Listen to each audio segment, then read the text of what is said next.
नमस्कार मित्रांनो, आपल्या सगळ्यांचं शर्यत विडा या यूट्यूब चॅनलवर मी स्वागत करतोय। आज जो मथुर आणि लखनचा जो 5 नंबर सेमीमध्ये जो सामना झाला त्या निकालाबद्दल राहुलभाई यांनी काय बाईट दिली आहे आणि राहुलभाईंचं काय मत आहे, तर उद्या राहुलभाईंचा मथुर पळणार की नाही ते तुम्हाला आता या बाईटमधून समजेल।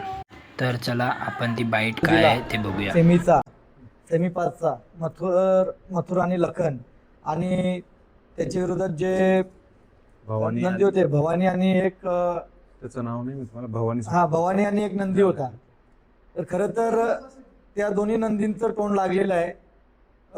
गाडी 19-20 झालेली आहे। या लोकांनी जे संघटनेच्या माध्यमातून जे छत्रपती संभाजीनगरमध्ये जी संघटना आहे बैलगाडा संघटनेची त्याच्या पदाधिकाऱ्यांनी जो निकाल दिलेला आहे तो निकाल कुठेतरी मला असं वाटतं तुमच्या पद्धतीने तुम्ही दिलाय, पण मला तो निकाल असा वाटतोय का तो निकाल मथुरच्या बाजूनी नाही आहे।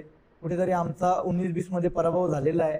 तर खरं तर त्या गाडा मालकांचा मी उद्याच्या मैदानासाठी त्यांना मी खूप साऱ्या शुभेच्छा देईल। भवानी आणि भवानी सोबत जो नंदी होता त्यांना मथुर आणि लखन मी डिसिजन घेतोय इथं। लखनवाल्यांचा काय डिसिजन असेल त्यांचा ते बघतील, पण माझा मथुर मी आज रात्री या उद्या सकाळी भरून निघणार आहे। पण ती गाडी फायनलसाठी पात्र झालेली आहे। तो निकाल माझ्याकडनं या मथुर फॅन फॅमिली कुटुंबाकडनं तो निकाल भवानीला दिलेला आहे।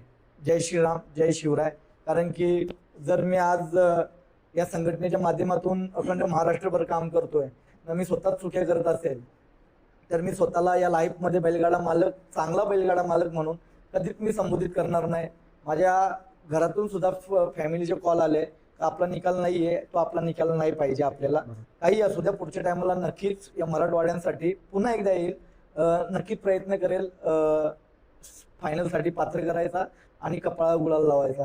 पण जिथे माझ्या हक्काचा नसतो मी तिथे कधी मी मान्य करत नाही आणि मला ही चूक करायची नाही।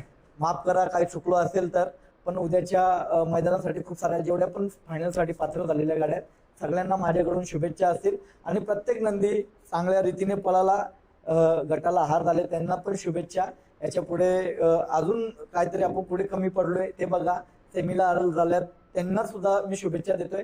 त्यांनी सुद्धा अजून आपल्या नंदीवर चांगलं मेहनत करा आणि पुढच्या वेळेस जेवढे मराठवाड्यामध्ये मैदान होतील, सातारा भागातील आपण सगळे भाऊ आहेत, प्रत्येक परिसरामध्ये प्रत्येकजण आपला नंदी पळवा।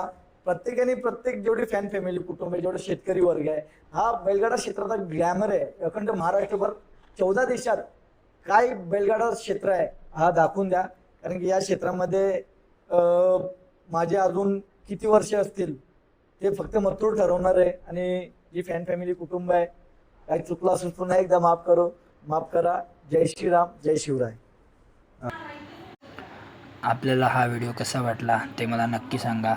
जय हिंद, जय महाराष्ट्र।